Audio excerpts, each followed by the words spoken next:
Okay, so the MVP race here for the 2021 NBA season has been pretty much up in the air, up and down, and very inconsistent due to injuries and just kind of the array of the basketball environment, especially with COVID, no fans, and kind of where we're at with super teams, yada yada. So, kind of the beginning of the season, we did expect for the MVP race to be with pretty much Joel Embiid as a front runner. Then LeBron James started to come back into the picture, and then both of those players got hurt. And we saw the emergence of James Harden with the Brooklyn Nets as they won around 11 out of their 13 games with Kevin Durant out.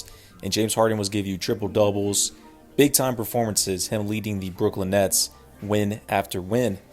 And we've seen a sprinkle of Nikola Jokic and Damian Lillard. Now, Nikola Jokic has had the stats, but one thing that was hindering him from the beginning and somewhat middle of the season was the record for the Denver Nuggets. At the beginning of the season, they were not in the playoff standings. They're falling from the 8th seed, and then now they've risen themselves around into the 5th seed into the Western Conference, around that 4th or 5th seed in that mix. We're going to cover around a couple key candidates for the award. We do have around a month and a half left of basketball in this season to where we can hand off this award. So we'll cover a couple key candidates and kind of what the trend is, of course. But yeah. So as a number one, we will be going with Nikola Jokic.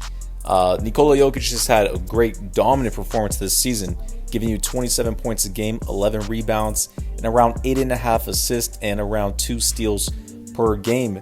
He's now elevated the Denver Nuggets as actually they did bring in Aaron Gordon, so that was a huge pickup and somewhat of JaVale McGee. But the Denver Nuggets have been climbing back up into the NBA standings at a 4 seed with a 33-18 record.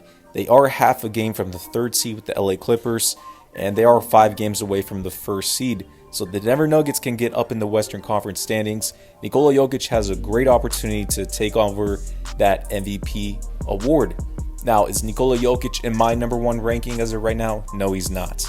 But he is around top 3 in that mix. And he's on a really good trend with the Nuggets to pretty much take it on from there. So Nikola Jokic is one of the main triple-double machines. And since the Denver Nuggets have been 9-3 since the All-Star break. So, he's pushing his way into the 50-40-90 club as it is. Another candidate people throwing out is Damian Lillard of the Portland Trail Blazers, giving you around 30 points a game this season, 4 rebounds, and around 8 assists. Him and the Portland Trail Blazers are sitting at a 6 seed with a 30-20 record. Now, if it's going to be Damian Lillard versus Jokic for that award, I'm going to have to lean towards Nikola Jokic over Damian Lillard. But CJ McCollum has been hurt, Nurkic and Zach Collins, a couple of key injuries within the season. So Damian Lillard has put the team on his back, quote unquote, and giving you around 30 points a game, dominating on the offensive side and carrying the Blazers to wins. You got to put him up in the considerations within the MVP race. But is Damian Lillard in my top 3? No, he's not. He's got to get more wins with the Portland Trail Blazers in the Western Conference. If he can get them to around a 3rd, 4th seed, that'll be very intriguing on that side. Another one is going to be James Harden with the Brooklyn Nets, giving you 26 a game this season, 8 rebounds, and 11 assists. That is a season career high on assists on his part with the Brooklyn Nets. Now, before acquiring James Harden, Brooklyn was at a 7-6 record, and since they've gone 26-7 in the games he's played, finishing around 1-2 games in games he's missed. 1-2 in the games he's missed. Pretty much his stellar play has been pretty much key for the Brooklyn Nets climbing atop the Eastern Conference standings. Now, whenever LeBron James and Joel Anthony, whenever LeBron James and Joel Embiid were hurt this coming season, I did have James Harden at the number 1 spot, but Harden's going to miss around 10 days or so, so that's going to put him down in the rankings for the MVP race. It is very close. So when it comes to any key injury, that's going to knock off a player. So that did knock down Harden for me just a tad bit on the MVP ranking side of things. Before I kind of jump into the next candidates, let me just see where I'm at right now. So before, I did have Joel Embiid at the beginning of the season towards the middle. Dominant performances on his end. He was hurt for a couple of weeks. Same thing with LeBron James. And then now I had James Harden as the number 1 pick. But since James Harden's not going to be hurt for 10 more days and Joel Embiid is back, I'm putting Joel Embiid at number 1 on my list as for right now. I do have James Harden as number 2.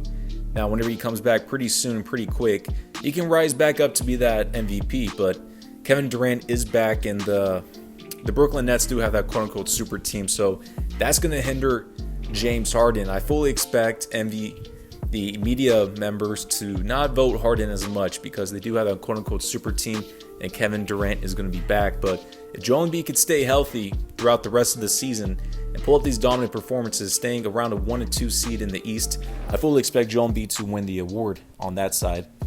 And speaking of Joel Embiid, within the stats, he's getting you 30 points a game this season, 11 rebounds and 3 assists, dominating with the Philadelphia 76ers for the first 2 months or so, sitting at a 35-16 record.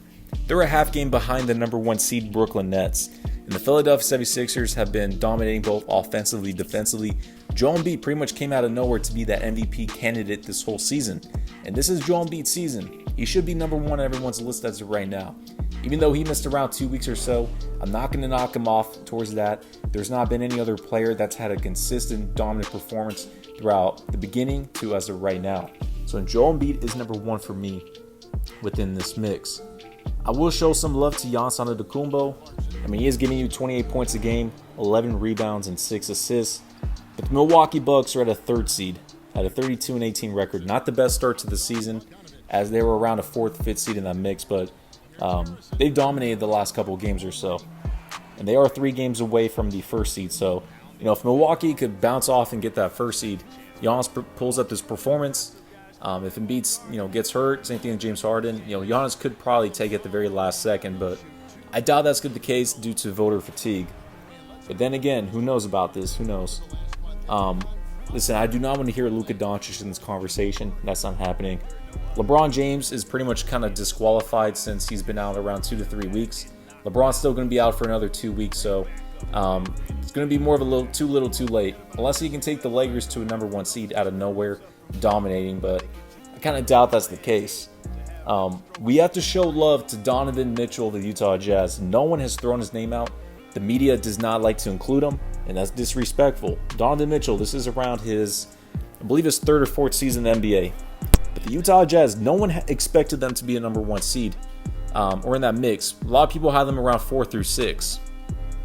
And on my side, at the beginning of the season, I thought there would be a 9th seed. I thought the West was going to be too stacked. They didn't have enough offensive players. Jordan Clarkson's been that 6th man of the year. Rudy Gobert has been one of the best defensive bigs, if not in basketball. And the Jazz are at a 38-13 record.